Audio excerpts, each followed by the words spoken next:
Hi friends, আজকে কিছু বলবো না। আজকে শুধু দেখো আমরা শিলিগুড়ির বাসী কতটা আনন্দিত। আজ কি আর বলবো, আমার তো বলার কোনো ভাষা নেই। শুধু আনন্দ আর আনন্দ আর আনন্দ। আমার তো খুবই আনন্দ হচ্ছে, সেটা তোমরা দেখেই নাও।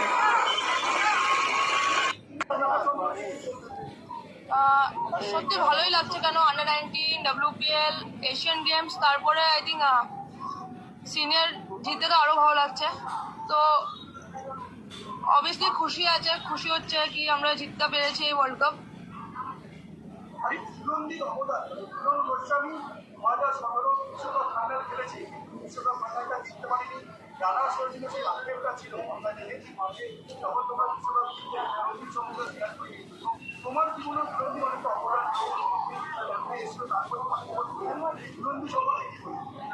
ঝুলদি সবসময় সাপোর্ট করেছে, বেঙ্গলে হোক বা ইন্ডিয়া টিমে গিয়েও। কেন যখন সে ছিল তখন আমি ইন্ডিয়া ডেবিউ করেছি, তো সে সবসময় সাপোর্ট করেছে।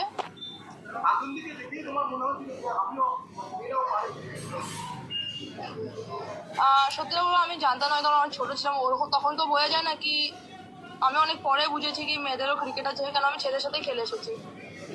তো যখন আমি ছেলের সাথে খেলতে খেলতে তারপর আস্তে ডিস্ট্রিক্ট খেলাম, তারপর বুঝতে পেরেছি।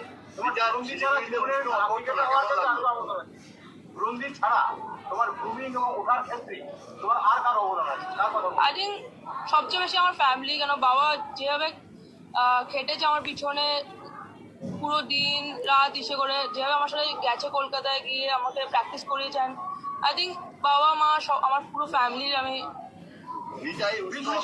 কেমন লাগলো শিলিগুড়িতে নিজে ঘরে ফেরা, সেটা থেকে আলাদা অনুভূতি আছেই।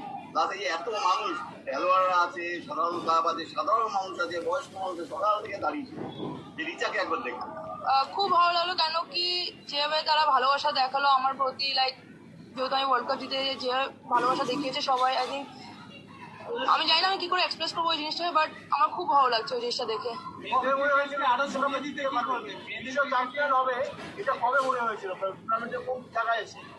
আই থিঙ্ক আমাদের ওরকম না, স্টার্টিং থেকে আমরা জানি কি আমরা চ্যাম্পিয়ন হতে হবে আমাদের। কেন আমরা অনেক প্র্যাকটিস করেছি, অনেক হার্ডওয়ার্ক করেছি ওর পিছনে।